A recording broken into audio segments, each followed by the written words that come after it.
Okay, so we're going to do this problem one more time. We're going to hope that the third time we also get negative 4 pi. But I've got this lovely surface that was a portion of the paraboloid. Its boundary curve was this circle in the plane z equals 4. Should probably write back in that was z equals 4. Okay. And we had our vector field. We wanted to do the work integral of that for that vector field around the curve C. In the last video, we used Stokes' theorem to say, hey, C was the boundary of S, and as long as I have a relationship between a surface and a curve, that the curve is the boundary of the surface, and it's oriented positively with respect to that surface, then I can apply Stokes' theorem. Instead of doing the work integral, I can do the surface integral of curl of f dotted with n. Nowhere in Stokes' theorem does it say the surface that I use has to be given to me by a math teacher, or it has to be the surface that shows up in the math book, or even on the math test. What it says is that that surface has to have that curve as its boundary, and the curve has to be oriented positively with respect to the surface. So if I can think of a different surface that has the same boundary curve, and I can figure out how to orient it so that the boundary curve would still be oriented clockwise, looking from above, and that would be positive with respect to that surface, I could use a different surface. Well, I can think of a surface that's easier than this paraboloid, because I can think of this disk. This is the disk of radius 2 in the plane z equals 4. It's not the same surface S that I was given, which was the portion of the paraboloid, okay? But that disk has the same boundary curve. Now I know, because it was described in relationship to the paraboloid, I know that that curve has to be oriented clockwise, looking from above.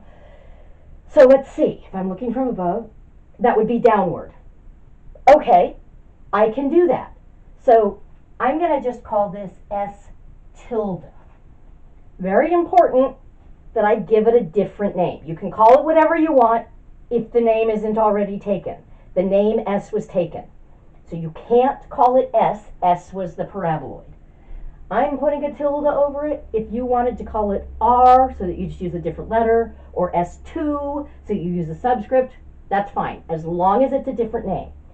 I'm going to work with S tilde, which is the disk of radius 2 in the plane z equals 4.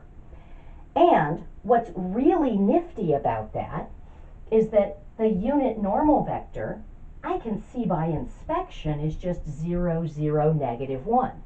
We said it's going to have to be oriented downward, but because this is a plane that's parallel to the xy plane, it's oriented straight downward. So I actually know that that's going to be my unit normal vector. So I can say, let's integrate over S tilde curl of f dotted with n ds. Now, we worked out the curl last time. I forgot to write that down.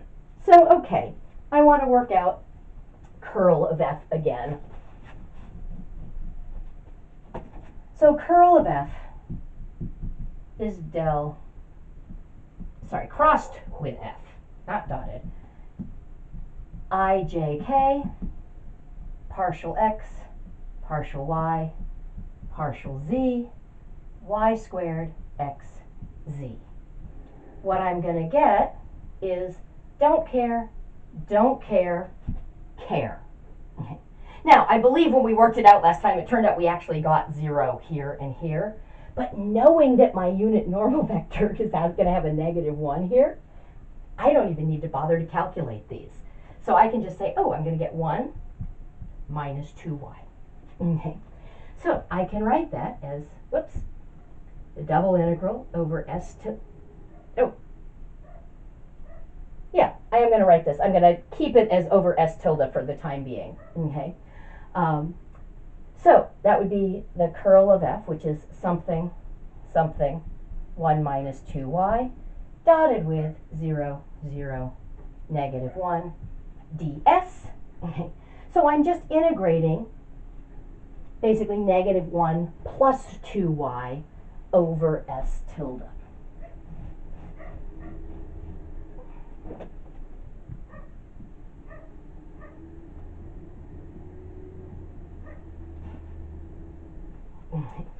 Now, I kind of like to move to switching to working over an integral in the xy plane. So s tilde was up here. Its projection onto the xy plane is going to be a disk of radius 2 down here in the xy plane. Okay. So if I call that d, I'm going to get the double integral over d of negative 1 plus 2y dA. Now, I'm sorry, I wrote s tilde here. I meant to write ds. I'm integrating with respect to surface area here. My bad. Okay. Now, ordinarily, there's a scaling factor when I switch from a ds to a dA.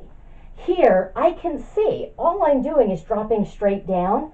I'm not stretching or shrinking that area at all. My scaling factor is actually just 1. Okay. Now, if you're not completely comfortable with that, that's okay. You could also have said, hey, this was the plane z equals 4. So the non-normalized normal vector that I would use, if I wanted to here switch to integrating over d instead of keeping it with respect to s, I could say the non-normalized vector, I know I'm going to have a negative 1 here because it had to be downward. And then what goes here is the partial of z with respect to x and the partial of z with respect to y, but those are both going to be 0. So it turns out that the unit normal vector and the non-normalized normal vector are exactly the same. This happens to be a unit vector in this particular case. So a couple of different ways of getting there. Okay. All right, so let's see. This is going to be the double integral over d of negative 1 dA plus the double integral over d of 2y dA. The reason I broke that up is because this is just going to be negative 1 times the area of d, and this is going to be 0 by symmetry.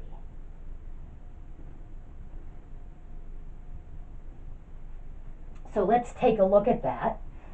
Certainly, if you prefer to switch to polar coordinates and actually work this out, you can. But notice what I'm doing is I'm integrating over this disk. Now, this disk is definitely symmetric about the x-axis. The top half is exactly the same as the bottom half. A point here would have a mirror image point here. Okay. So the area of the top and bottom half is the same. If I look at mirror image points, they have opposite y values. So what's going to happen is I'm getting positive heights here and negative heights down here. The signed volume that we're calculating is just going to drop out. All right, and then the area of D, this was a disk of radius 2, so that's going to be negative 4 pi, which is the same thing that we got the other two ways. Okay. So kind of a neat trick that you don't have to use the surface you were given. You can work with a different surface if it has the same boundary. This trick tends to be useful if the boundary curve lies in a plane. Sometimes that'll be a plane parallel to a coordinate plane, but it doesn't have to be. Even if it's a slanted plane, tends to make things simpler.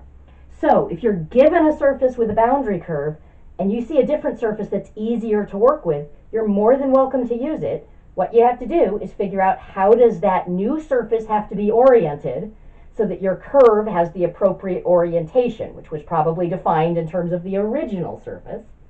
And then just be careful and make sure that you give your new surface a different name. You don't want to be calling two different things by the same name.